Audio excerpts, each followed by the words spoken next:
Então, aí, nessa aula de hoje, a gente vai falar de crescimento populacional, rapidamente, sucessão ecológica, tá? Noções de biogeografia e os biomas brasileiros, certo? São assuntos que aparecem com uma boa frequência no Enem, especialmente o último aí, que são os biomas brasileiros, tá? Aparece com uma frequência boa, considerável aí no Enem, né? E tem cobrança também na prova de geografia, né? Os biomas também aparecem na prova de geografia. Tá? Claro que a abordagem da geografia, às vezes, a abordagem da geografia é um pouco diferente aí da abordagem da biologia, né? Bom, então, primeiramente, crescimento populacional, tá? Antes de comentar esse gráfico, né, que esse gráfico aí é a coisa principal, né, que a gente tem de crescimento populacional, certo? Lembrar a vocês que crescimento populacional depende de 4 coisas, né? Crescimento populacional depende de 4 coisas, tá? Então, existe a natalidade, né? Número de nascimentos, né? Que aumenta o número de indivíduos na população, e tem a mortalidade, que diminui o número de indivíduos na população, né? Natalidade aumenta, mortalidade diminui. Mas também o número de indivíduos na população, ele aumenta, né, por causa da imigração. Imigração, entrada de indivíduos na população. Certo? Então, tem a imigração, também aumenta o tamanho populacional. E a emigração é a saída de indivíduos da população, né? Então, isso aí diminui o número de indivíduos na população. Tá certo? Ok? Então, cuidado com isso, tá? Claro que natalidade e mortalidade todo mundo está cansado de saber, mas toma cuidado para não confundir imigração, entrada, tá? Com emigração, saída. Tá? Cuidado para não trocar isso aí, tá? Faz uma forcinha, certo? Se por acaso você for fazer um vestibular aí, questão aberta, tal, o conjunto emigração e imigração a gente chama de migração, né? Então, se você não quiser incorrer em erro, né, você fala migração, que a imigração já tem tudo no meio, tá? Bom, agora vamos ver aí como é que é o crescimento das populações. Então, as populações naturais, cada espécie de ser vivo tem uma taxa de crescimento populacional, tá? Isso é típico de cada espécie. Isso é típico de cada espécie, certo? Então, a espécie humana tem uma taxa de crescimento, pombo tem uma taxa de crescimento, pé de abacate tem uma taxa de crescimento, então elas têm, né, uma taxa de crescimento. Então, esse crescimento, que é típico de cada espécie, a gente chama de potencial biótico. Potencial biótico está representado aí no gráfico por essa linha tracejada azul. Tá? Então, o gráfico é número de indivíduos em função do tempo, né? Então, você começa lá com poucos indivíduos, eles vão reproduzindo, e a população vai crescendo aí, seguindo essa linha azul. Tá? Mas isso é o potencial é o teórico. Tá certo? Esse crescimento potencial aí é o crescimento teórico. É o que a população pode crescer em teoria. Como assim, Ramon? Condições ideais. Tá? Condições ideais, certo? Vou colocar teórico aqui. Condições ideais, tem espaço à vontade, tem alimento à vontade, tal. Então a população segue o potencial biótico dela. Só que isso não acontece na prática, né? Isso não acontece na prática. Então nós temos essa curva de crescimento teórico e nós temos essa curva vermelha aqui, que é a curva de crescimento real, certo? Então você tem um crescimento teórico, que é o potencial biótico, e você tem um crescimento real, né? Aquela taxa de crescimento que realmente acontece. Tá? Por que isso? Porque o ambiente, gente, ele não é um paraíso, né? Ele não é um paraíso, ele não tem espaço à vontade, não tem alimento à vontade, todo mundo se ajudando, né? Não é aquele primeiro dia do Big Brother, né? Primeiro dia da Fazenda, né? Todo mundo feliz, se ajudando, amigos para sempre, não sei o quê. O ambiente não é assim, né? O ambiente não é assim. Tem restrições. Então, a gente fala que os ambientes eles têm uma capacidade de suporte. O que é isso? Capacidade de dar suporte. Capacidade de fornecer espaço, alimento, condições para um determinado número de organismos. Certo? Então, isso é limitado. E a gente chama essa capacidade de suporte, então, de K. Tá certo? Capacidade de suporte. K. Então, vamos supor que isso aí seja uma população natural aí, qualquer coisa aí, sei lá, cangurus lá na Austrália, não interessa, tá? Ela tem um ritmo de crescimento teórico, azul, certo? Mas, na verdade, o que acontece? A população vai crescendo, linha vermelha, vai acompanhando aquela linha azul até onde dá. Quer dizer, até onde o ambiente suporta, né? Tem espaço, tem alimento, etc. Chega uma hora, antes de chegar naquela capacidade de suporte, que já começa a faltar espaço, começa a faltar alimento, tá certo? E aí a população deixa de crescer acompanhando essa linha azul para desacelerar o crescimento.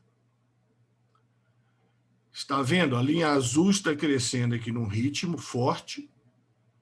Esse trechinho vermelho que eu estou marcando aqui está crescendo, mas num ritmo mais lento. Desacelerou. Tá? E aí a população vai se estabilizar em torno daquele valor da capacidade de suporte. Então, vamos supor que a região lá na Austrália, lá, ela suporta 2.000 cangurus. 2.000 cangurus, tá? Então, eu tenho 20 cangurus, 40, 80, 160, 1.000, 2.000, 3.000, opa, começou a ficar apertado.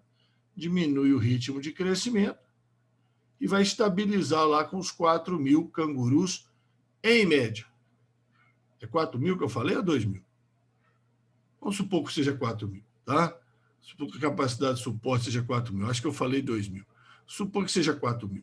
Então, ela vai lá, 10, 20, 40, 80, 1.000, 2.000, 3.000, e aí ela vai estabilizar em torno da capacidade de suporte, aí 4.000, por exemplo. Alguns livros, algumas provas, algumas questões, eles fazem assim, ó. Eles colocam assim como se fosse uma reta. Tá? Beleza, tudo bem, é uma simplificação. É uma simplificação, porque, na verdade, tem pequenas oscilações para cima e para baixo. É o que a gente chama de equilíbrio dinâmico, não é um equilíbrio estático. Tá? Não é um número constante de indivíduos. Às vezes aumenta um pouquinho, às vezes diminui um pouquinho. Né? Tem ano que choveu mais, tem mais alimento, então aumenta um pouquinho. Tem ano que choveu menos, tem menos alimento, diminui um pouquinho. Certo?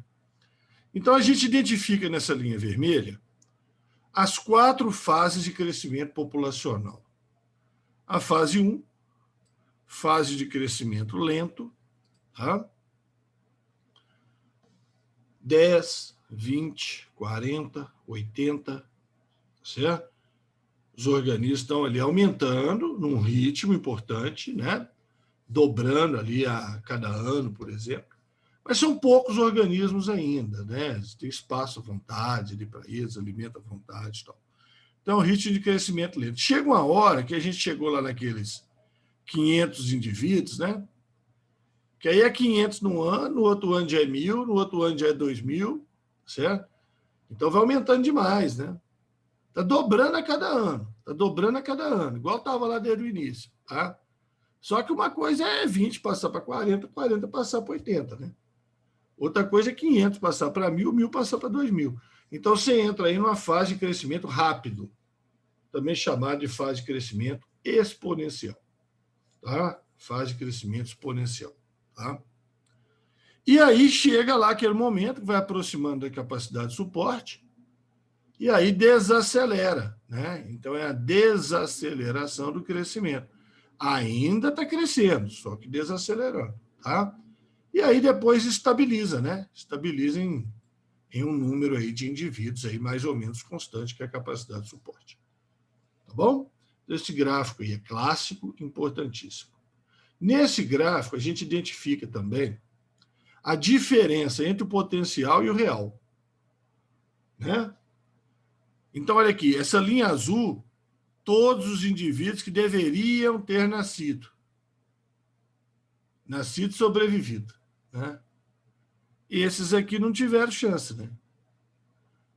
Então, existe uma diferença que, a partir desse ponto, aqueles que nasceram e morreram ainda embriões, às vezes, filhotes, não tiveram chance de chegar à vida adulta. Por quê?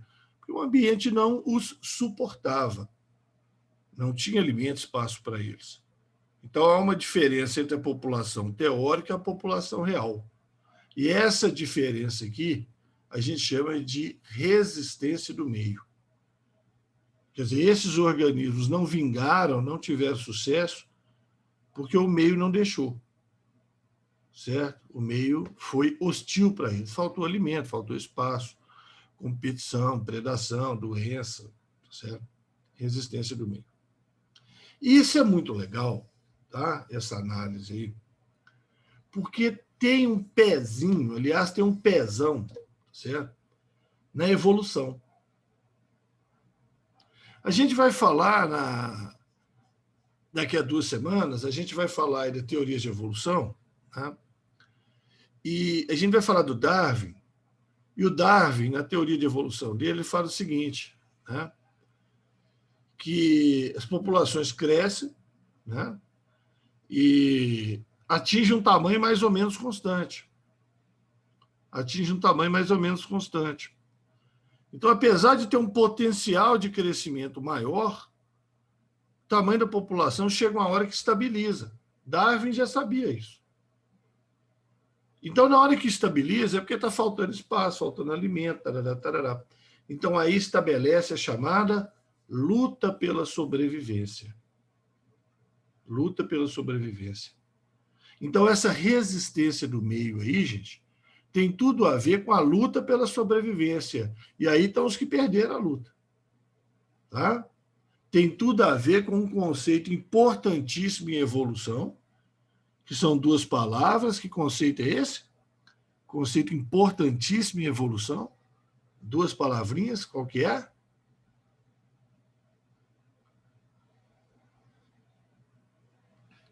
Luta pela sobrevivência está relacionado com que conceito? Marcelo respondeu, Stephanie também. Seleção natural. Então, isso aqui é muito importante. Tá? Isso aqui é muito importante. As populações naturais, elas tendem a ter um tamanho mais ou menos constante, mas nascem mais indivíduos do que o ambiente suporta, por causa do potencial biótico. Daqui a 2 semanas eu vou estar dando aula de evolução, vou estar falando isso. Tá certo? Aí vocês vão lembrar, pô, é mesmo, hein? Nasce mais indivíduos, potencial biótico, do que o ambiente suporta. Então ocorre a luta pela sobrevivência, a sobrevivência dos mais adaptados. Seleção natural. Tá? Então isso aí é importantíssimo aí para o entendimento da evolução. Certo? Sobrevivência dos mais adaptados. Não é sobrevivência dos mais fortes, tá, gente? Não é o mais forte que sobrevive, é o mais adaptado. Tá certo? É o mais adaptado. Tá? O pessoal fala, o fortão é que vai ganhar. Não, peraí, às vezes não é ele, não. Tá? Se força não quer dizer adaptação, não. Tá? Bacana isso aí? Tranquilo? Então, crescimento populacional é isso. Fica de olho aí nesse gráfico, tá? Parece bastante para nós aí, certo? Esse tipo de análise aí. Sucessão ecológica.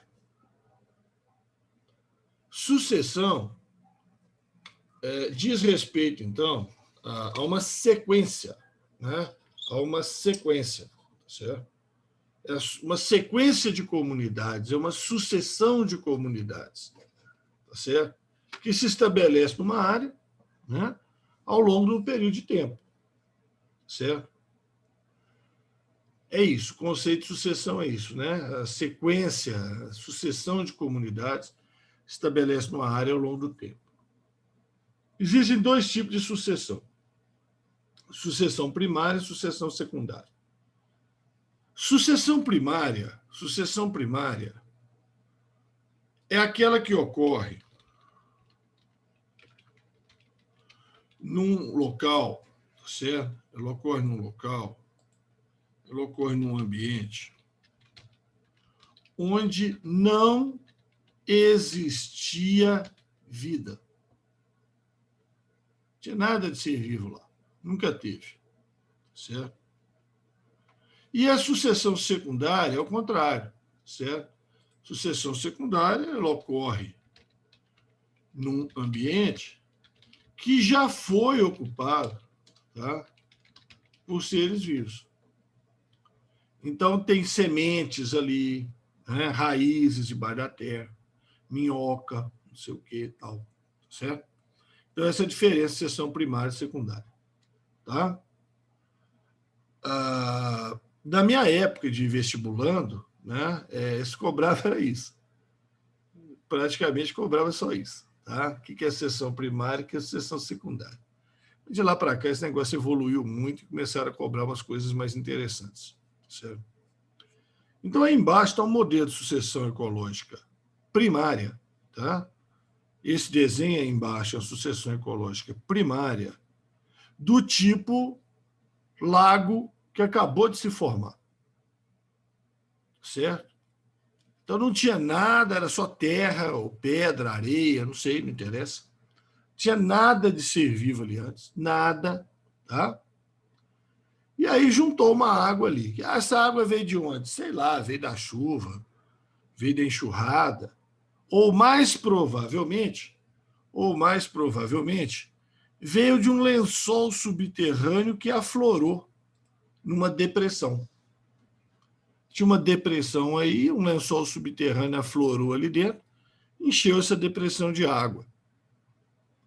E aí vão aparecer os primeiros seres vivos. E os primeiros seres vivos que aparecem são algas. Algas microscópicas. Como é que eles aparecem aí? Ah, porque já tinha esporos de algas no chão. Não, tinha nada não. Eu acabei de falar que isso aí é uma sucessão primária. Não me coloca, já existia ser vivo aí. Se eu falei que é uma sucessão primária, não pode existir ser vivo. Não tinha nada de ser vivo.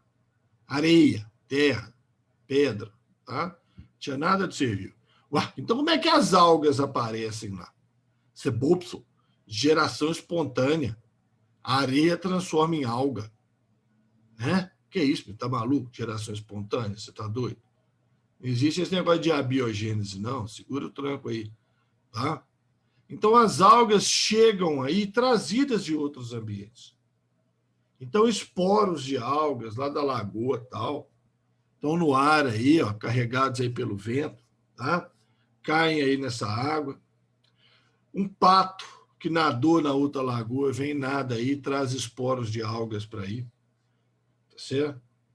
E pode trazer outras coisas também. Né? Semente agarrada na pena, semente nas fezes, tá? Ovo de caramujo na pena, ovo de peixe, ovo de sapo. Tudo isso pode ser trazido aí por patos, marrecos, garças, tá? Para esse ambiente. Então vai colonizando o ambiente. Mas o primeiro ser vivo que aparece é a alga. Então, nessa situação, essa comunidade pioneira é uma comunidade de algas. Gente, isso você pode fazer em casa. Né? Você pega um copo d'água, de preferência água da chuva, por exemplo, uma água que não tem cloro, tá? Água mineral, sem ser gasosa também, de preferência. Pega isso, põe num copo, põe na janela. deixa aí 2 semanas que você vai ver que começa a aparecer alga lá dentro. Né? Começa a formar lodo lá dentro. Então, isso aí veio carregado aí, esporos aí no ar. Então, elas caem e começam a fazer fotossíntese, proliferar, etc, etc. Tá? E aí, aquilo que eu falei, né? O vento vai trazer mais coisa, a enxurrada vai trazer mais coisa, animais que tiveram em outra lagoa vão trazendo mais coisa, e essa comunidade vai desenvolvendo. Então, no início era só algas, aí começa a aparecer os organismos que se alimentam de algas, né? Aqueles microcrustáceos, né? Cadeia alimentar, né? Se alimentam de algas. Aí pode vir ovo de peixe aí na pena do pato, do marreco, do frango d'água, né? Pode vir aí, tá certo? E vai aumentando. E nas fezes deles vem sementes, sementes também vêm carregadas pelo ar, pela enxurrada, e aí vai aumentando a biodiversidade. Então, o primeiro estágio chama comunidade pioneira. Depois você tem uma série de estágios chamados de estágios serais. Serais, não é cereais, não, tá? Estágios serais. A comunidade pioneira é o primeiro estágio seral. Tá?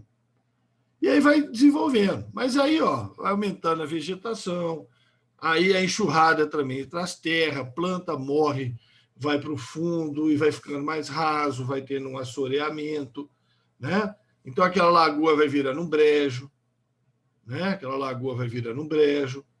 Pode ser até que esse brejo seque. Sementes foram trazidas aí por pássaros, viraram plantas, arbustos, árvores. E pode ser que você seque essa água aí e vira uma mata. E essa mata permanece estável, ó, por centenas de anos, sem modificar. Então, quando chega nesse estágio final estável, a gente chama de comunidade clímax. Comunidade clímax, esse estágio final estável. Certo? Então, isso é uma sucessão ecológica primária. Lago que acabou de se formar. Outro exemplo de sucessão ecológica primária é sucessão ecológica em rocha nua. Aí vem os líquens primeiro. Né? A comunidade pioneira é de líquens, que vão colonizar essa rocha nua, tá certo? Vão modificar, formar um solo, aí começa os musgos, gramíneas, a rocha esquenta, esfria, quebra, trinca, aí raízes crescendo ali no meio, trinca mais ainda, pode virar uma mata também.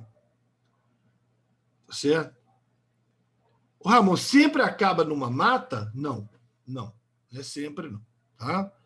O destino da sucessão ecológica depende de 2 fatores, certo? Depende principalmente de 2 fatores, tá? Fatores climáticos e fatores edáficos.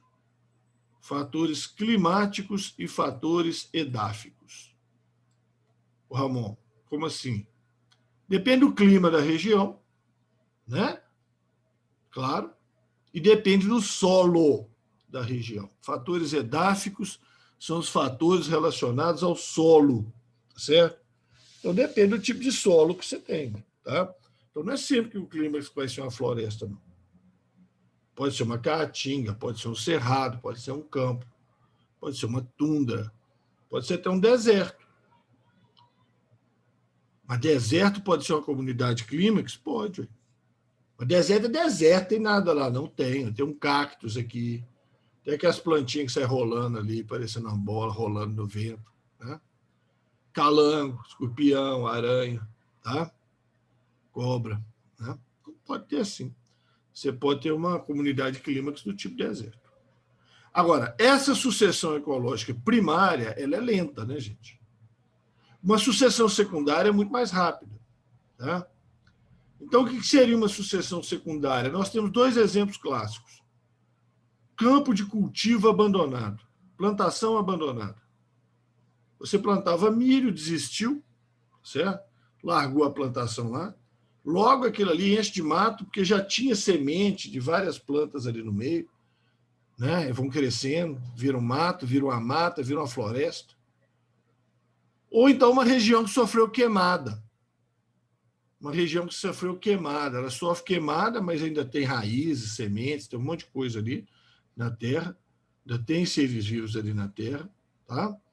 E aí, sucessão secundária. É bem mais rápida, né, gente? A sucessão secundária é bem mais rápida. Então, uma rocha nua para virar floresta, a gente admite em torno de 1000 anos.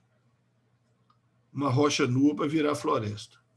A gente admite em torno de 1000 anos. Tá? Agora, uma plantação para virar floresta, a gente admite 40, 50 anos. Tá? Uma plantação abandonada para virar uma floresta. A sucessão secundária é muito mais rápida. E isso, hoje em dia, está tendo uma importância muito grande, certo? Porque esse tipo de estudo hoje de sucessão ecológica é a base para fazer o que se chama em meio ambiente, tá? De recuperação de áreas degradadas, tá? Recuperação de áreas degradadas. Então, não se assustem se vocês encontrarem aí essa abreviatura RAD, recuperação de área degradada. Já caiu umas 2 ou 3 vezes no Enem, tá? Os princípios disso aí. Então, por exemplo, eu tinha uma floresta, aí desmatou tudo, e eu vou recuperar a floresta. Então, eu não posso plantar aquelas árvores de final de floresta, porque aquelas árvores dependem de muita umidade, sombra para desenvolver e tudo mais. Certo? E ali a floresta é devastada, tá terra arrasada, muito sol, muito seco. Então eu tenho que plantar algumas coisas ali, né, alguns vegetais ali, que suportam essas condições. Então eu planto uma comunidade pioneira, né, plantas pioneiras que aguentam muito sol, pouca água, aí elas vão crescendo, vão gerando sombra, aí vai recuperando a nascente, aí já permite árvores, né, que tem crescimento, que precisa de sombra, até você chegar na comunidade clímax. Então, uma recuperação de área degradada bem feita pode também demorar 30, 40, 50 anos. Tá? Uma recuperação bem feita. Existem técnicas para isso, é muito interessante, é uma das coisas mais interessantes que tem na engenharia ambiental, certo? Uma das coisas mais interessantes que tem. Eu dei aula já para curso de engenharia ambiental, e é muito bacana acompanhar os trabalhos dos alunos aí de recuperação de área degradada, sabe? É muito interessante. Tá? Mas tem que ter muita persistência, tá? Tem muita persistência. Complicado pra caramba. E esse gráfico aqui, gente, é importantíssimo, tá? Ele mostra a sucessão ecológica no tempo da comunidade pioneira até a comunidade clímax, certo? O que acontece em termos de fotossíntese e consumo? Produção de matéria orgânica, consumo de matéria orgânica. Ah, mas o cara não chamou de fotossíntese na prova, não, Ramon. Ele chamou de PPB. Mesma coisa, produtividade primária bruta, fotossíntese. E o consumo é representado pela respiração, fermentação, essas coisas, certo? Então, o que acontece, gente? No início, vamos imaginar aqui, ó, eu só tinha as algas, tá certo? Então, eu tinha mais fotossíntese do que consumo. A comunidade pioneira é tipicamente vegetal. E vegetal produz mais do que gasta, senão ele não cresce. Então, essa diferença entre o produzido, linha verde, e o consumido, linha laranja, essa diferença aqui em azul é a sobra. Então, Matiolo, você ganhou R$1.000. Você ganhou R$1.000, gastou 200, sobraram 800. É essa a ideia, é o líquido, é o que sobrou líquido para você. Então, a produtividade primária bruta sua, você trabalhou ali, ganhou R$1.000, mas gastou 200, a produtividade líquida, o que sobrou para você, foi 800.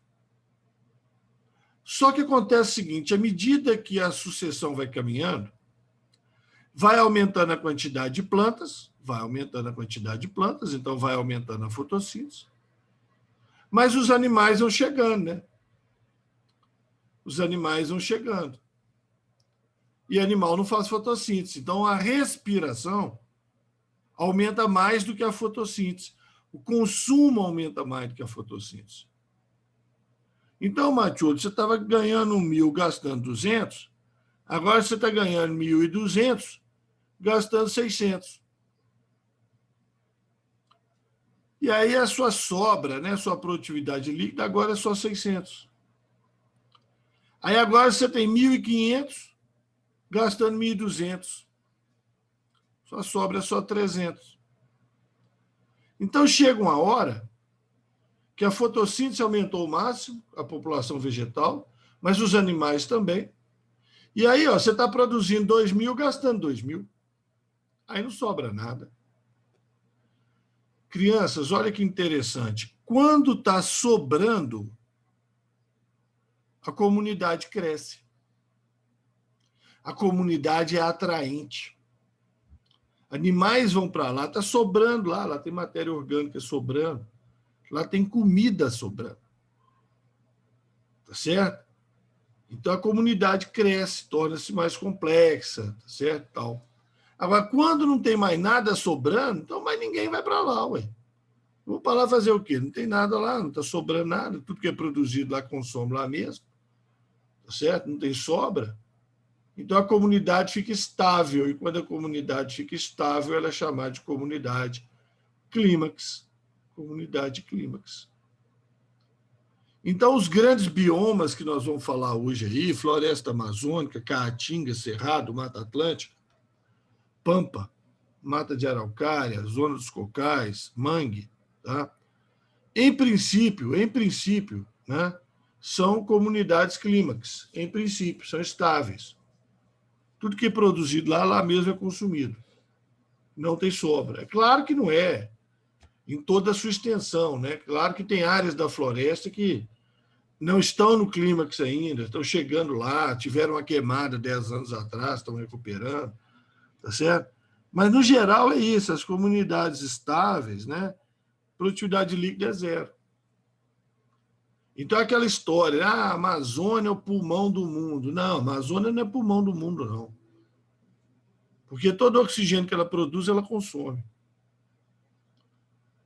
A não ser as áreas da floresta amazônica que ainda não estão em clímax. Então, na verdade, quem que é o pulmão do mundo? Né? São os oceanos. 80% do oxigênio da atmosfera vem dos oceanos, das algas. Tá? Áreas que não estão em clímax ainda, mesmo dentro de florestas. E a agricultura. A agricultura. Porque a agricultura, gente, basicamente é a comunidade pioneira, né? A agricultura. Se você juntar a agricultura com a pecuária, aí ferrou, tá certo? Mas a agricultura sozinha é como se fosse uma comunidade pioneira, só tem planta, basicamente. Então tem uma produtividade muito alta, consumo baixo. Sobra muita coisa. Arroz, feijão, trigo, batata, né? A lógica é essa, tá? Então podemos destruir a floresta amazônica, ela não é comunidade clímax, né? Vamos lá, vamos destruir a floresta. Ela não é pulmão do mundo. Ela é comunidade clímax. Ela não é pulmão do mundo. Vamos lá destruir. Vamos lá, vamos arrebentar a Amazônia. Corta tudo, faz um estacionamento grande. Faz um shopping lá. Né? Um estádio de futebol. Mas já fizeram. Então faz outro. Gente, a floresta amazônica não é o pulmão do mundo, mas ela é o ar condicionado, né? Aqui da nossa região, aqui, inclusive da região sudeste.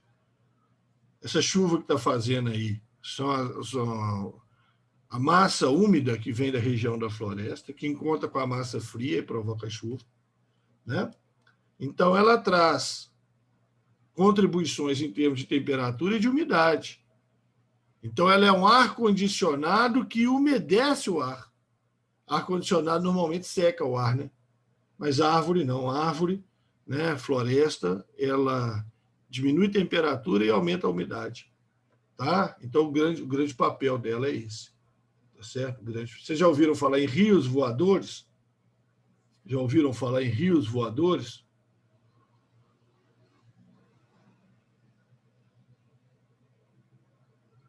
Aula de geografia aí, já ouviram falar em rios voadores? Eu já ouvi, mas eu Já, não né? lembro muito do que é, não. Pois é, os rios voadores são essas massas de vapor, né? Que se deslocam dentro da floresta, se deslocam em direção à nossa região. Você vê que as imagens de satélite, você vê aquele vaporzão vindo para a nossa região, vindo lá do meio da Amazônia, né? Então, são os rios voadores. Equivale ao rio Amazonas, tá? Equivale a um rio Amazonas de água aí, mas transportado na atmosfera, tá? Não deixe de ler sobre isso, tá? Se tiver uma folguinha aí, né? Estou escrevendo aí, leia sobre rios voadores, tá? Mandei para vocês aí no chat. Leia sobre rios voadores, não deixe de ler, não, muito importante, tá?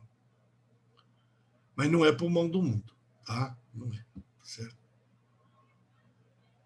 Bom, biomas. Nós temos biomas de água doce. O conjunto dos biomas de água doce é chamado liminociclo. Liminociclo. Tá? Liminologia é o estudo das águas doces, rios, lagoas e tal. Os biomas de água salgada, os mares, oceanos, são chamados então, de talassociclo. Conjunto dos biomas de água salgada, mares e oceanos. E os biomas terrestres a gente chama de epinociclo. Tá? Bioma de água doce tem uma divisão dentro do bioma de água doce, a gente chama de província lêntica e província lótica, que é água parada e água corrente, respectivamente. E há uma diferença muito grande, né, gente, entre água parada e água corrente. Tá? Água corrente tem mais oxigênio dissolvido, né? A fecundação dos peixes é mais complicada, porque a água está em movimento, né? Animais que têm fecundação externa é mais complicado. Então, um peixe que é adaptado em água parada, ele não se dá bem em água corrente. Um peixe que é adaptado em água corrente, ele não se dá bem em água parada. Daí a grande discussão que a gente tem, né, em relação a barragens, do tipo hidrelétrica, por exemplo. Que você pega um rio, e geralmente no lugar onde ele é mais rápido, que tem um desnível e tal, né? Porque para fazer uma usina hidrelétrica, um desnível ajuda, né? Então você pega onde ele é mais rápido, onde a água é mais corrente, mais oxigenada, transforma aqui num lagoão, água parada com baixo teor de oxigênio. Então você dá uma mudança do hábitat muito grande, né? E aí tem um prejuízo enorme, né, para os organismos dessa região, certo? Então a gente questiona muito esse negócio aí de hidrelétrica, vocês já devem ter visto isso. Aí fica achando, os biólogos é tudo contra o progresso. Não é isso, não, gente. É questão de ser contra o progresso. Tá? É que tem um impacto. Né? Existe um impacto. Agora, o que vamos fazer a respeito desse impacto? Né? Que soluções vamos dar para esses impactos? Certo? Então, isso aí que a gente quer, né? As soluções para esses impactos. E aí tem que estudar, pesquisar e tal. Né? Aí tem um negócio chamado ciência, né? Aí entra um negocinho chamado ciência. Já ouviu falar ciência? Já ouviu falar sobre ciência? Ciência é isso, é pesquisa, tá? É diferente de dogma, né? Diferente de dogma, tá? Pesquisar e correr atrás, né? Aí precisa de financiamento para pesquisa, né? Complicado, né? Tem gente que não acredita nisso, não, tá? Tem gente que não acredita. Depois fica aí doido para comprar vacina de não sei da onde, né? Então, nós estamos vendo a situação no Brasil atualmente, isso aí, né? De tempos, tá? Não é da agora, não, tá? Não é da agora, não, certo? Desvalorização da ciência no Brasil. Já se falou muito, vocês podem pesquisar na internet o termo fuga de cérebros. Pode pesquisar isso aí na internet, tá? Fuga de cérebros. Vocês vão encontrar texto sobre isso aí de 10 anos atrás, 20 anos atrás, tá? 30 anos atrás. A desvalorização dos pesquisadores, aí sai tudo, vai tudo trabalhar lá fora. Né? O cara, em vez de ganhar 5 salários mínimos aqui, ele vai ganhar 50 salário mínimo lá nos Estados Unidos, na Europa, não sei o que e tal. Tá certo? Então, a fuga de cérebro, isso é de hoje, não. Tá? Isso é de hoje, não. Então, você tem uma desvalorização, né, da ciência, da pesquisa, dessas coisas, da busca das respostas, né? Porque pergunta a gente tem muito, né? Vai ter uma desvalorização, depois fica aí doido, igual você está vendo aí agora. Ah, qual vacina que vai sair primeiro? Fica parecendo que é loteria, né? Sorte. Nossa, tal país deu uma sorte, né? Conseguiu a vacina. É sorte chamada investimento em ciência, né? Investimento em ciência e tecnologia, tá? Por várias razões, tá? Não é só porque é bonzinho também, não. É porque sabe que quem domina ciência e tecnologia domina o mundo, certo? Então você vai chegar, mas a tal país, a ciência deles é desenvolvida, eles são bonzinhos, não. É só isso, não. É uma questão estratégica, tá? É uma questão geopolítica, certo? E o pessoal aqui no Brasil não enxerga dessa forma, infelizmente. O Brasil e outros países aí não enxergam dessa forma. Tá? Bom, sobre o liminociclo e o talassociclo, sobre esses dois aqui, certo? Deixa eu acrescentar algumas informações aqui. Os organismos aquáticos, eles são classificados de acordo com o modo de vida deles, certo? Então, aí nós temos 3 modos de vida fundamentais. Os organismos do plâncton, os organismos do nécton e os organismos do bênton. Tá? Então, o que é um organismo do plâncton?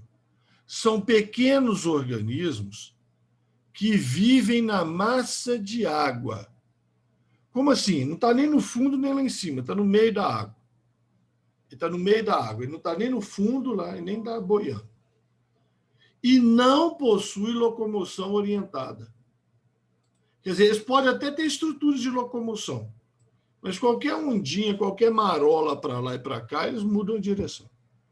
Tá? São muito pequenos, normalmente microscópicos ou 2, 3, 4 milímetros de tamanho. Tá? Então, dentro do plâncton, nós temos 2 tipos de plâncton. O plâncton vegetal, fitoplâncton, que faz fotossíntese, que são as algas microscópicas, base da cadeia alimentar aquática, e o zooplâncton, que são pequenos animais protozoários que se alimentam dessas algas microscópicas, uns se alimentam dos outros também, tá? Então, é o fitoplâncton e o zooplâncton. Então, fitoplâncton são algas microscópicas, zooplâncton, protozoários, algumas larvas, microcrustáceos. Aqui do lado, essa turma toda aqui, ó, são microcrustáceos, copépodes, pulga d'água, tá? Isso aqui, gente, é 2 milímetros, 3 milímetros, são bem pequenininhos, visíveis a olho nu, tá? Dá para ver a olho nu. Quando não tem época de pandemia, eu costumo levar os alunos para coletar isso aí nas nossas lagoas aí, no meu Instagram, aí tem várias fotos aí de microcrustáceo, certo? Eu valorizo isso, dou ponto para quem consegue fotografar o microcrustáceo, tal. Então, isso é muito importante saber isso aqui. Isso é a base da cadeia alimentar aquática, tá? Algas, pequenos organismos que se alimentam dessas algas. Depois nós temos o nécton, que também vive na massa de água, tá? Vive na massa de água, mas a locomoção dele é orientada, então ele consegue ir para onde ele quiser. Então, são os peixes, né? Em ambiente marinho, golfinho, baleia, tá? Tartaruga, cágado, lula. Então, vivem ali na massa de água e conseguem ir para onde eles quiserem. Então, isso chama nécton. Nécton. E os que vivem no fundo é o bênton, os organismos bentônicos, os organismos do bentos, tá? Então, eles vivem no fundo, certo? Ou associados com o fundo. Às vezes, só a raiz está lá no fundo e ela está cá em cima, uma planta, né? A Vitória Régia, por exemplo. Vitória Régia é só a raiz dela que está lá no fundo. Mas ela é bentônica, ela está associada com o fundo. Tá?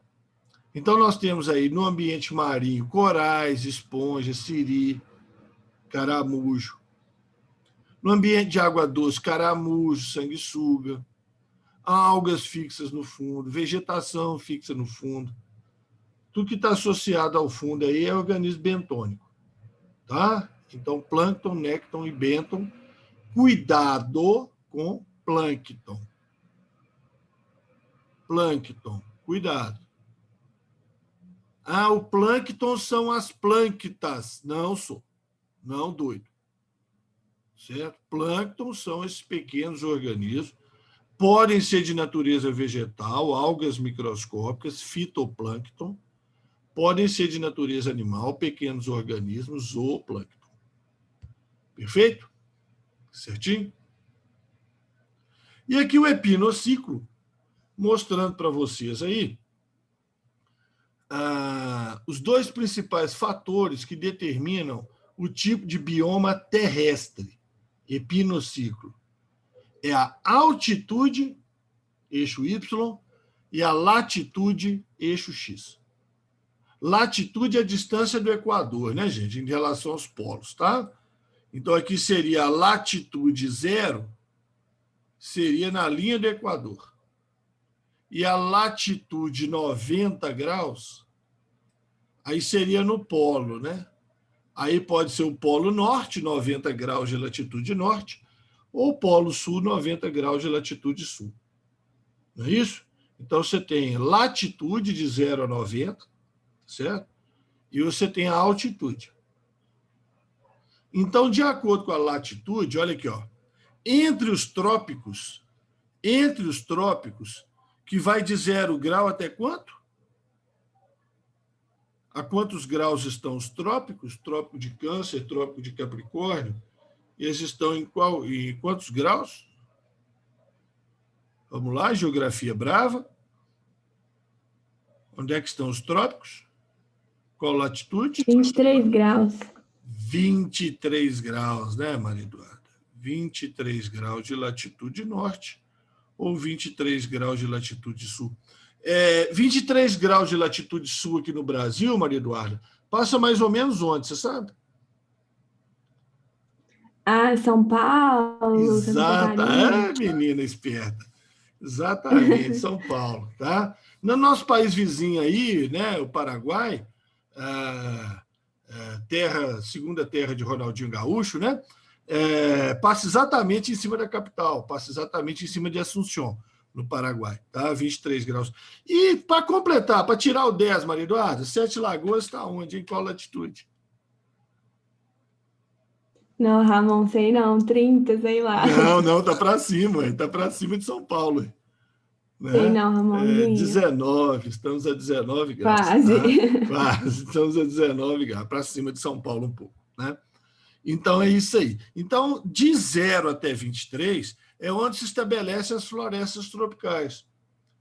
Quer dizer, mais próximo do Equador, você tem a floresta equatorial, como a floresta amazônica, né? Mas você tem florestas tropicais aí, como a Mata Atlântica, em grande sua parte, etc. Aí depois você tem floresta decídua. Aqui no Brasil nós temos a floresta, né, temperada, trechos da Mata Atlântica que se comportam dessa maneira. Depois você tem floresta conífera, aqui no Brasil a gente tem o Pinheiro do Paraná. Aí você tem os Campos do Sul, que não está representado aqui. E aí, descendo mais na direção do polo, você vai ter tundra e gelo. Só que aqui no hemisfério sul a gente não tem muito isso, né? Porque as terras aqui estão muito longe do polo, né? Da Antártida, né? No hemisfério norte você vê isso nitidamente. Floresta tropical, passando para floresta temperada, para floresta de conífera, taiga, né? Tundra, né? Gelo. No hemisfério norte você vê isso melhor. Tá? Agora, estando aqui na faixa tropical, né? Estando aqui na faixa tropical, na base você vai ter uma montanha, você vai ter a floresta tropical, depois você vai ter floresta descida, floresta de pinheiro, tundra e gelo lá em cima. Tá? Então, eu posso ter gelo na linha do Equador? Posso. Depende da altitude. Agora, eu posso ter floresta tropical no polo? Aí não. Tem jeito não. Floresta tropical lá no Polo Norte, aí não tem jeito não. Tá? Mas olha aqui esse caso, né? Esse morrão aqui atrás é o monte mais alto da África, tem 5.800 quebrado aí de metro, está quase 6.000 metros, né? É o ponto mais alto da África, tá? O famoso monte,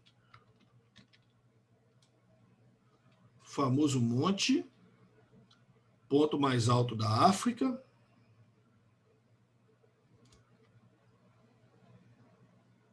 Kilimanjaro? Kilimanjaro.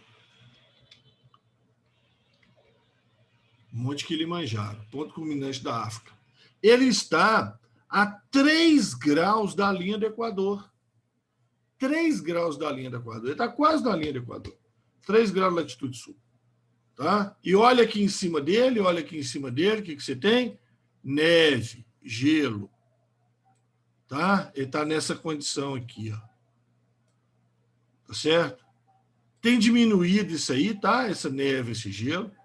Muita gente fala em aquecimento global, mas nesse caso aí tem uma dúvida, tá? Parece que não é por causa de aquecimento global, não, tá? Parece que é por causa de aquecimento local. Muito desmatamento aí em volta do Monte Kilimanjaro. Muito desmatamento aí. Alterou o microclima, pode ter alterado a formação dessas neves do Kilimanjaro, tá? Inclusive, isso é nome de filme antigão que foi refilmado recentemente. As neves do Kilimanjaro, tá?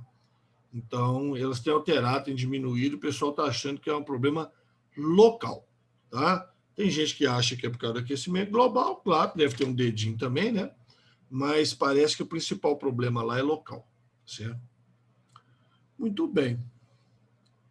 O mundo, então, está dividido em 6 regiões biogeográficas, tá? 6 regiões biogeográficas, onde fauna e flora, aí está mostrando só fauna, mas a flora também, diferenciou por causa de isolamento.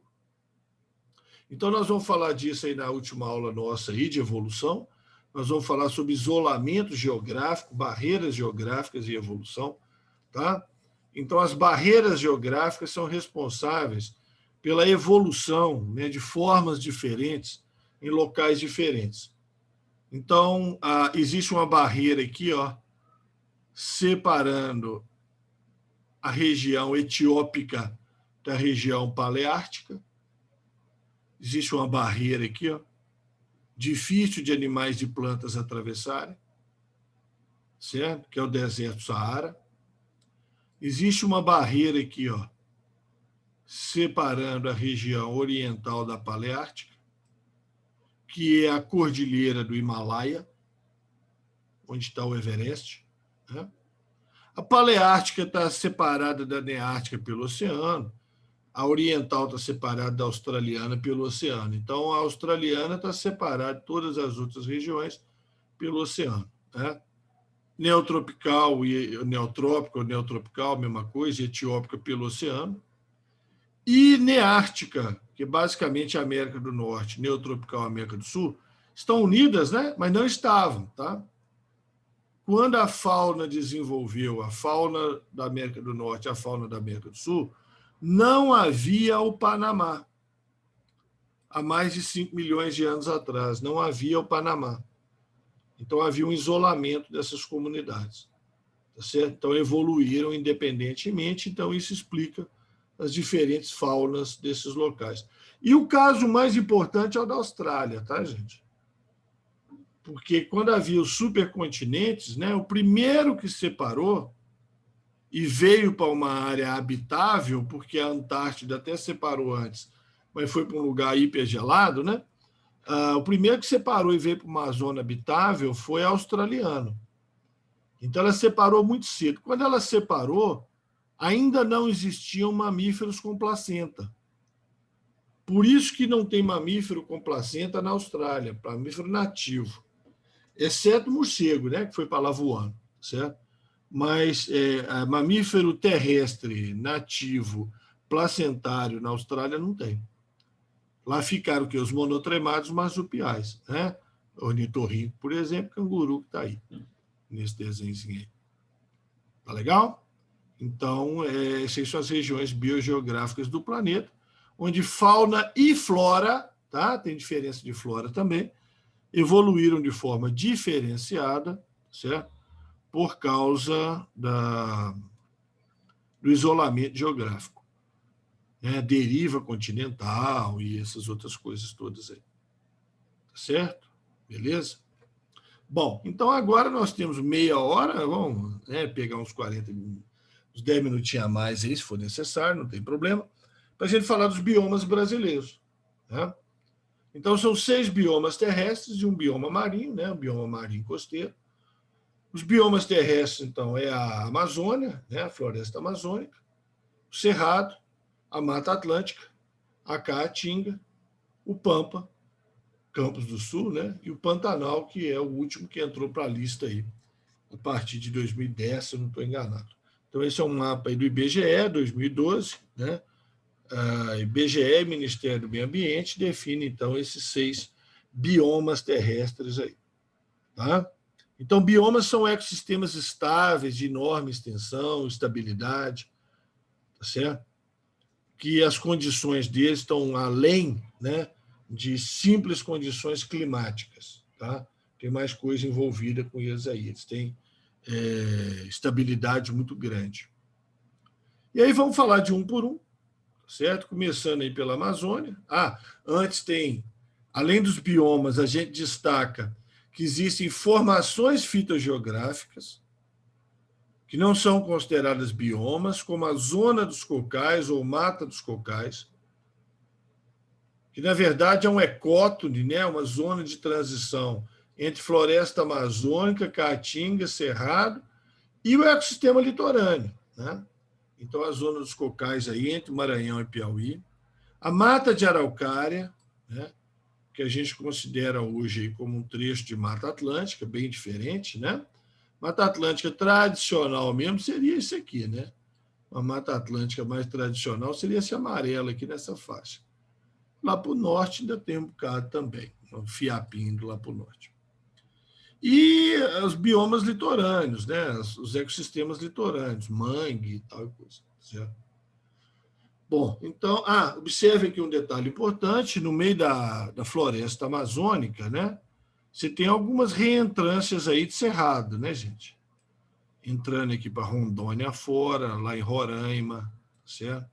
Norte do Pará, uma faixa do Amapá, certo?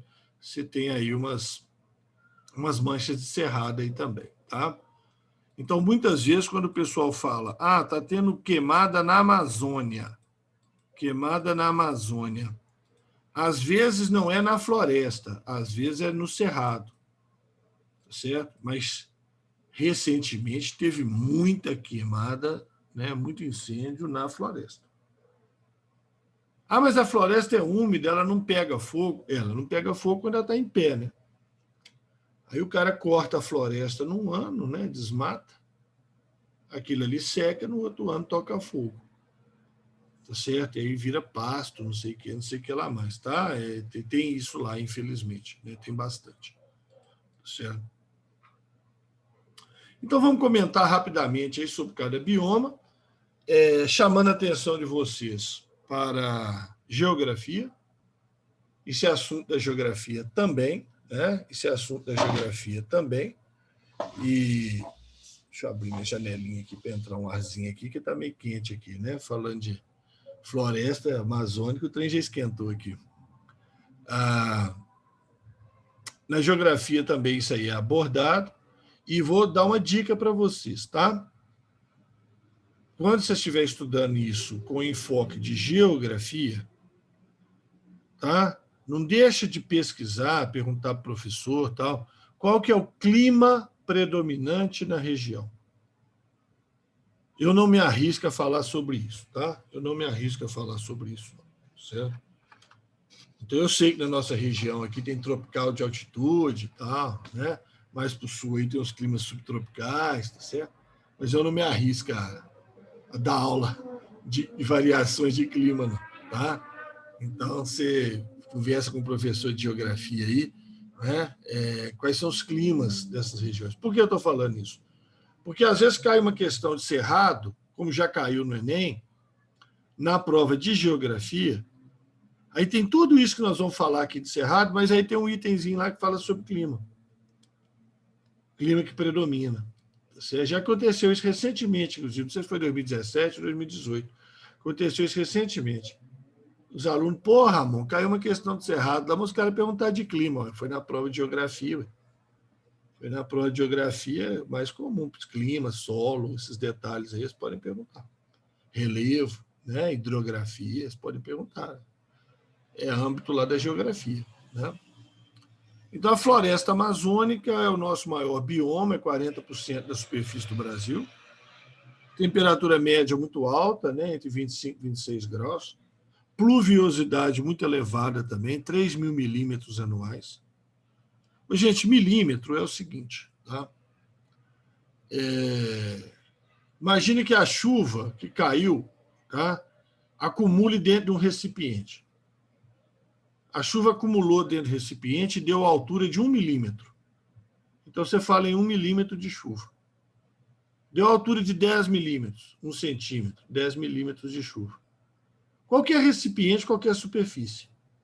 Então, quando eu falo que na floresta amazônica chove 3 mil milímetros por ano, 3 mil milímetros são 3 metros. Tá? Então, seria o seguinte, imagine que choveu um ano inteiro na floresta amazônica. E a água foi acumulando, não evaporou. Ficou lá, acumulando. Ia dar uma altura de 3 metros. Agora, se você fizer uns cálculos na matemática aí, pega 1 metro quadrado e bota 1 milímetro de altura de chuva, você vai ver que dá um volume de 1 litro. Então, quando fala 3 mil milímetros, é a mesma coisa que falar 3 mil litros, 3 caixas d'água, 3 mil litros por metro quadrado. Tá? Quando fala 1 milímetro, vou até escrever isso aqui, tá? Quando fala assim, ó, 1 milímetro de chuva, tá? Então, isso equivale a 1 litro por metro quadrado. Choveu 1 litro em cada metro quadrado. Imagina 1 metro quadrado, você derrama 1 litro de leite ali. É isso aí, a ideia é essa. Tá? Agora, se choveu 20 milímetros, então foram 20 litros por metro quadrado. Tá bom? Então, a pluviosidade da Amazônia chega a 3 mil milímetros anuais, de 2 mil a 3 mil milímetros anuais. Algumas regiões até mais. O solo é pouco profundo. Não é uma maravilha o solo, porque é um solo muito arenoso, mas ele tem alta fertilidade. Ah, como assim, Ramon? É um solo ruim que é bom? É. É um solo ruim que é bom. Ele deveria ser péssimo, mas as folhas das árvores que caem e entram em decomposição originam humus, e ali é cheio de nutrientes, então a vegetação cresce e aproveita esses nutrientes. Se você desmatar um pedaço da floresta, tá? Você desmatou um pedação da floresta ali, ó. Ah, eu vou plantar tomate aqui. Desmatei esse trem todo, vou plantar tomate. Nos 3, 4 primeiros anos, você tem uma produtividade excelente, por causa desses nutrientes que estavam no solo, por causa da decomposição de folha.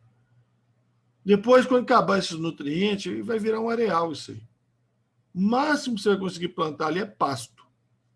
O máximo. Se não virar área deserta, se não tiver desertificação. Tá? Então, isso é o que acontece demais na floresta amazônica. Gente, existe um agronegócio sustentável, mas existe um agronegócio também predatório. Tá? Eu não tenho nada contra o agronegócio sustentável, nada contra. Grandes fazendas aí na região norte, Pantanal, São Paulo, Minas, Rio Grande do Sul, tal, são sustentáveis, eles têm uma preocupação a respeito com o meio ambiente. Mas você tem muita coisa picareta. Então, o sujeito desmata, planta tomate, até exaurir o solo, depois planta um pasto, bota meia dúzia de boi lá e fala que é pecuarista. Tá certo? Fala que e vai desmatar outra área, que é para piorar, vai desmatar outra área ainda. Então, isso acontece, infelizmente. Tá? Então, o solo é pouco profundo, mas tem essa alta fertilidade. Aqui está a Vitória Régia, né? Que vocês conhecem aí, nativa aí, tanto da floresta amazônica quanto do Pantanal. Aqui está um climatograma da região de Manaus, mostrando as altas pluviosidades aí, ó, né? Começa em dezembro e vai em janeiro até maio. Depois tem um períodozinho de estiagem, mas olha só, chovendo 100 milímetros por mês, agosto chove cerca de 50 milímetros por mês. 50 milímetros por mês não é pouca chuva, não, senhor. Tá? Não é pouca chuva, não. É uma chuvinha até interessante. Não é uma maravilha, não, mas não é uma sequidão também, não. Mas para esse ambiente que está acostumado com muita chuva, é um impacto. Certo? Mata Atlântica altamente devastada, né? Resta 10% da área primitiva. Os mais otimistas falam em 15%. O clima é quente e úmido, temperaturas médias também muito altas, 24, 26 graus, mas tem grande variação, não só por causa do inverno, tem grandes variações, mas se você olhar no mapa aqui em amarelo a Mata Atlântica, você tem Mata Atlântica no Rio Grande do Sul e Mata Atlântica em Pernambuco, né, filho? Então, aí já está. Não dá para tratar a Mata Atlântica como sendo uma coisa homogênea, né? Em termos de clima, não dá para tratar de jeito nenhum. Tá certo? Pluviosidade de 2.500 a 3.000 milímetros anuais. Esses 3.000 milímetros é principalmente nas áreas serranas do Sudeste, principalmente São Paulo, mais para o litoral, né? As serras do litoral paulista. Vegetação é menos exuberante, né, mas é mais densa que a da floresta amazônica, e acompanha o relevo acidentado. O relevo, né, grande parte da Mata Atlântica está sob relevo acidentado. É interessante, tá, gente? Eu até mandei um link aí num grupo aí, não sei se eu já mandei para o seu grupo seus. Se eu não mandei, eu confiro, eu mando. É um texto bem interessante sobre os biomas brasileiros, recente, semana passada, do jornal Estadão.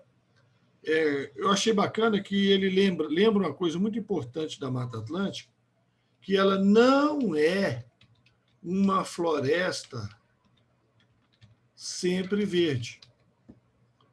Tá? Não é. Existem várias variações da Mata Atlântica, inclusive a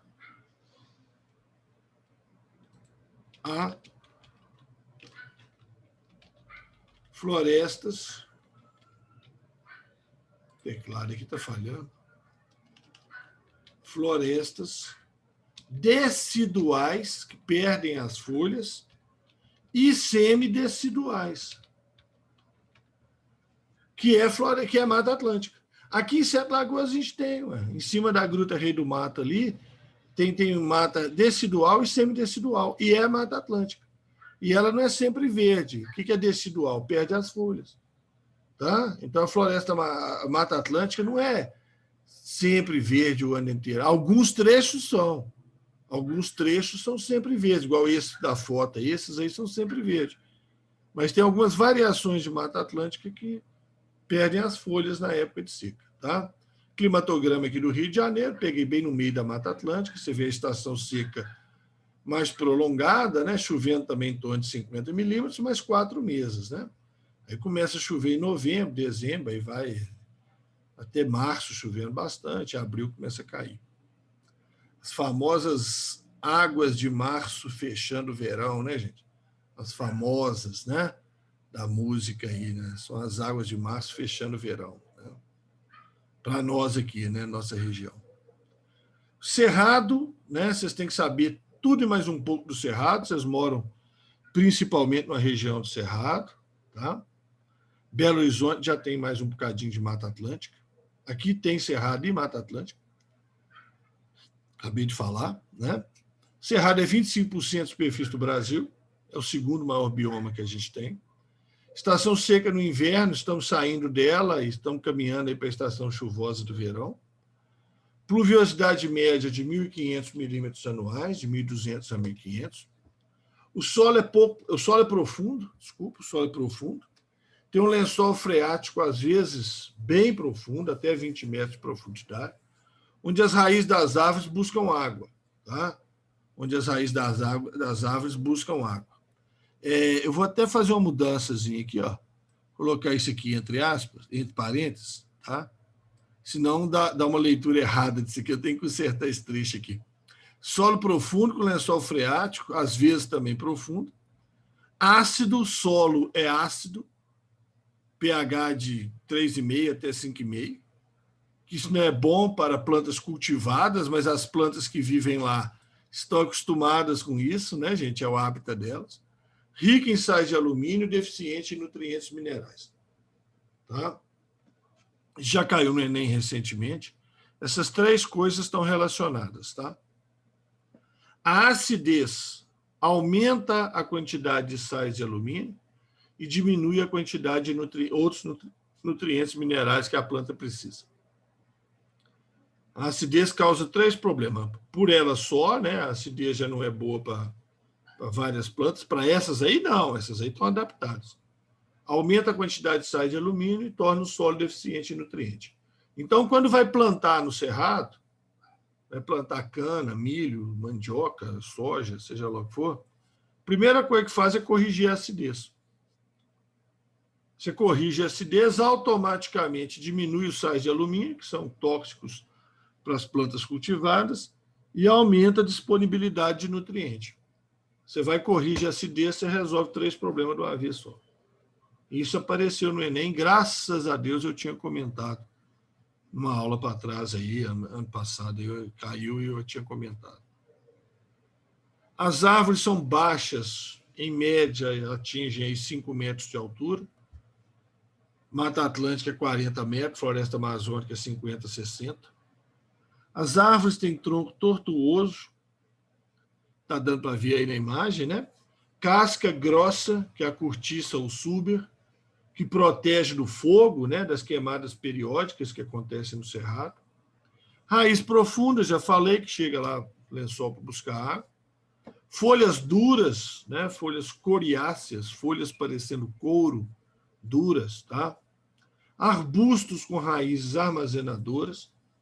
Aí tem aquela queimada, o arbusto morre, mas ele tem nutriente armazenado lá embaixo, ele brota depois. E uma abundante vegetação herbácea, que é o capim. O que mais pega fogo é o capim. Ô, Ramon, você falou que o cerrado tem queimada natural? Tem. Por causa de quê? Principalmente raio. Acontece muito.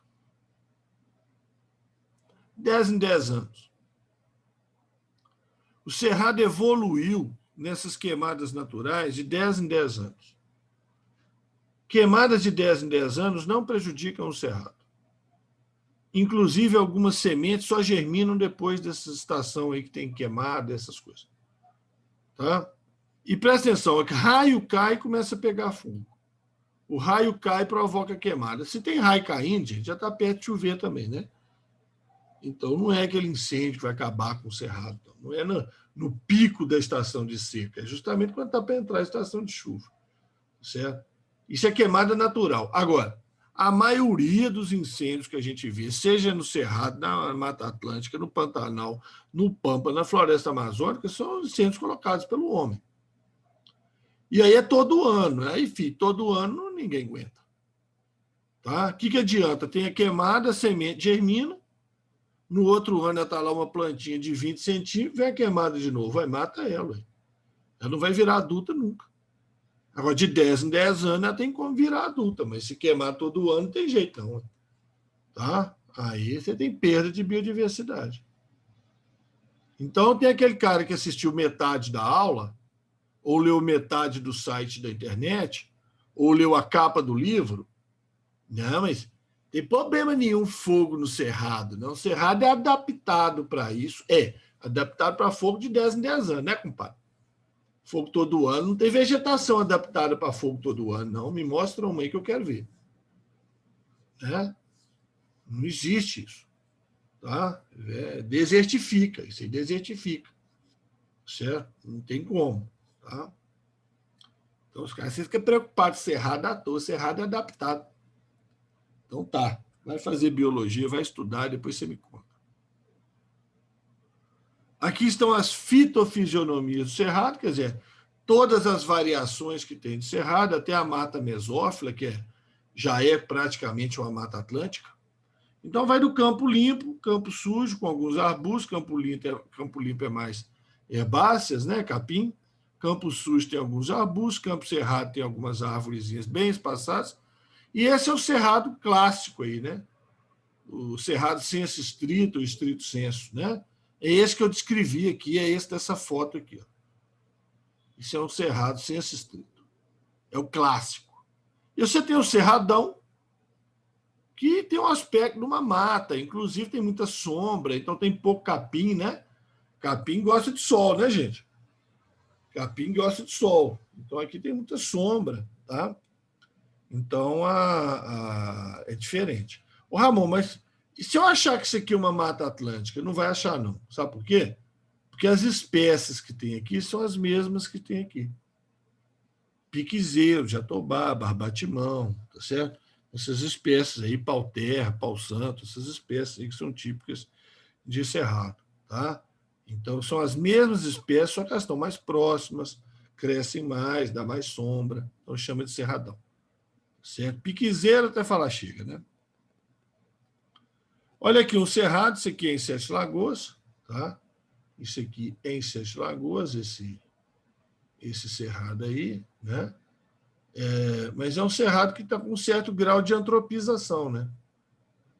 Ah, não, Ramon, tá bonitinho, tem um capinzinho aí e tal. Quer dizer, você está vendo pouco arbusto, né?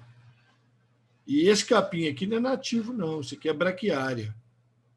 Então dá para ver as árvores baixas de caule tortuoso, tal, né? Típicas aí do cerrado, casca grossa, tá certo? Dá para ver, mas você não está percebendo os arbustos e nem o capim nativo. Porque isso aqui era de pasto, tá? Isso aqui era de pasto. Então, a maioria dos arbustos aí o boi já comeu e essa braquiária aí, né, que não é nativa, ela tomou conta. Mas é um cerrado, tá? É um cerrado, está aqui nos pés da serra de Santa Helena, tá? É um cerrado. Conhece lá, né, Lucas?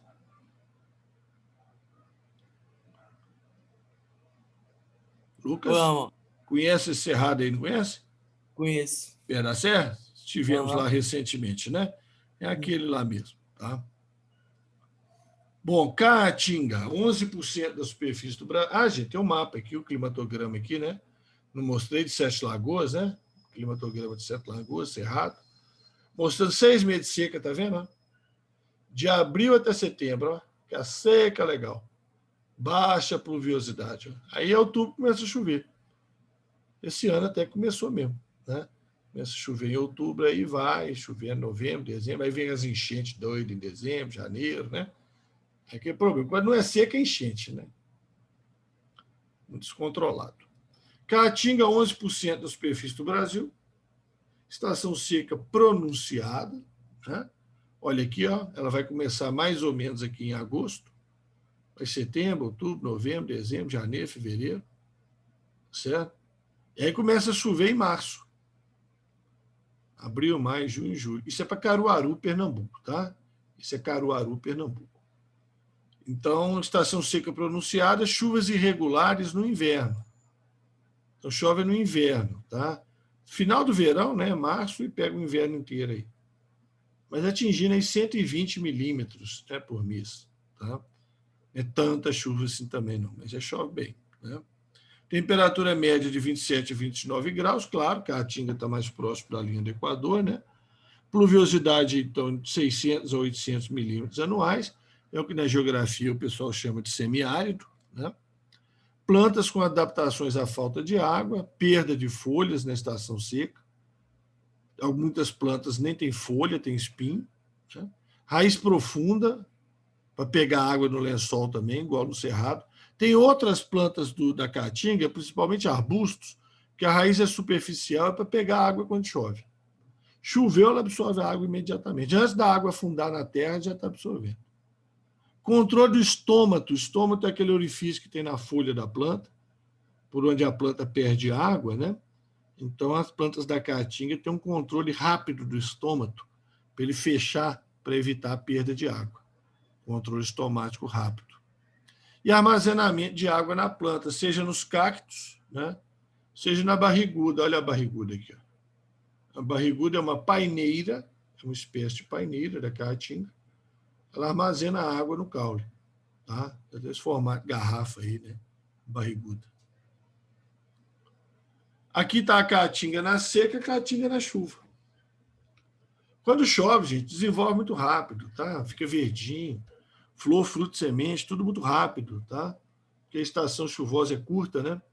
Então tem que resolver tudo muito rápido aí e tal. E aí depois entra a estação seca de novo. Você olha a estação seca e parece que está morto, né? Você fala assim, nu, estão de pau em pé, né? Não tem nada vivo ali. Não, está vivo sim, tem uns cactos aí, mas esse aqui está tudo vivo. Quando chove, brota tudo. Tá? Pantanal, né, o nosso sexto bioma aí, ele tem uma estação seca aí de maio a setembro, né? Depois começa a chover, então é semelhante ao que acontece aqui com a gente no Cerrado. É a chamada vegetação complexa, né? Tem plantas de várias formações, tem planta de Mata Atlântica, Floresta Amazônica, Cerrado, Caatinga. Tem até Vitória Régia, né? Já falei. Temperatura média de 25 graus. Estação chuvosa com enchente dos rios. Médias anuais de 1.000 a 1.500 milímetros, quer dizer, quase igual aqui do Cerrado também. Estação seca de junho a setembro e cheia de janeiro a março, semelhante ao Cerrado aqui também. Grande biodiversidade de animais, local de reprodução de aves. E o mais importante, gente,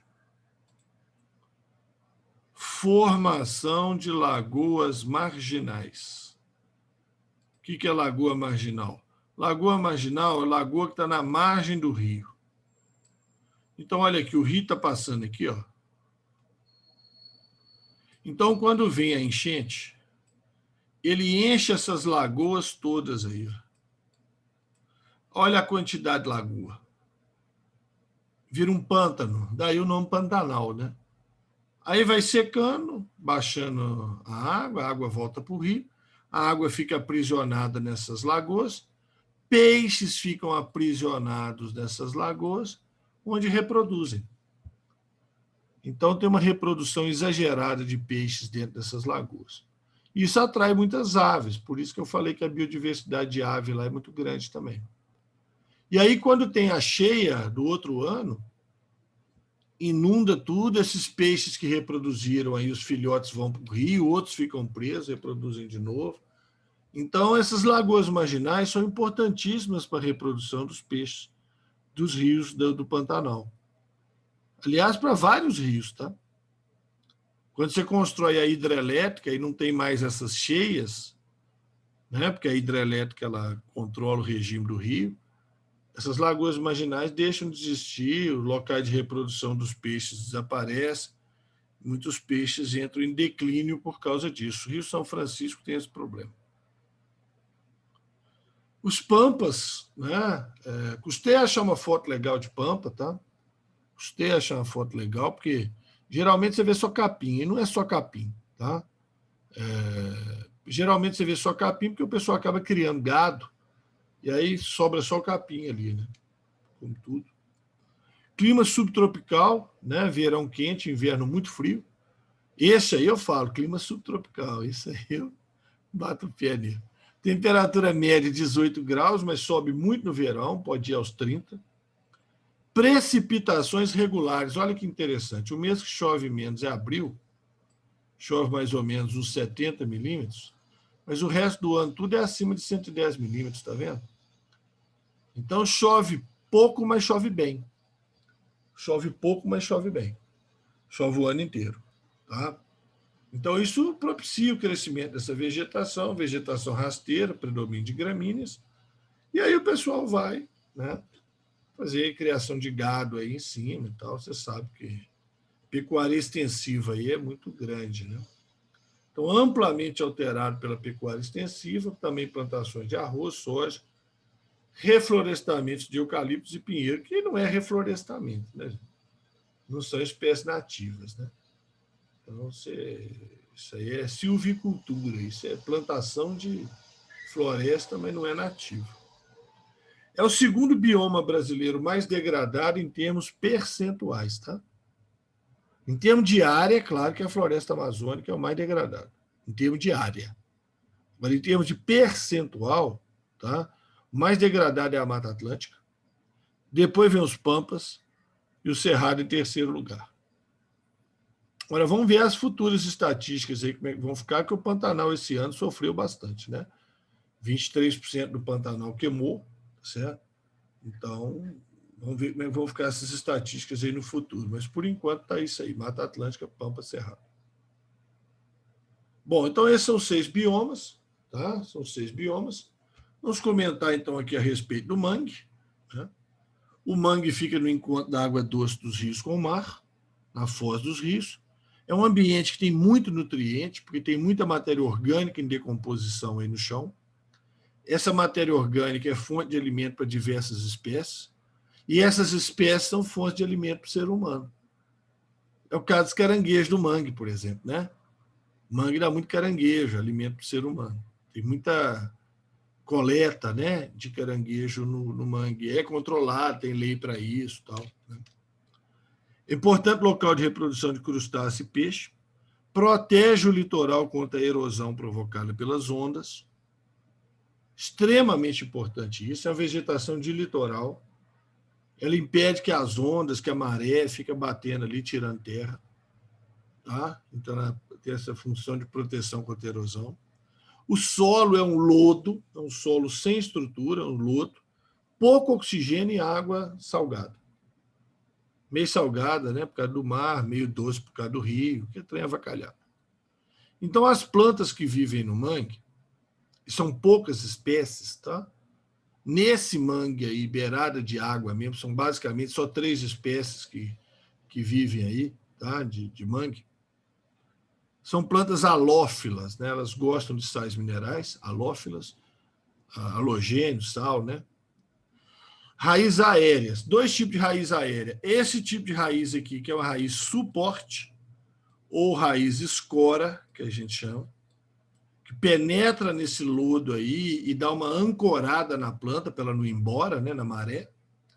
E raízes que vêm para a superfície pegar oxigênio. Esses pauzinhos que vocês estão vendo aqui, ó, da superfície, são raízes que vêm lá do fundo aqui para a superfície para pegar oxigênio, tá?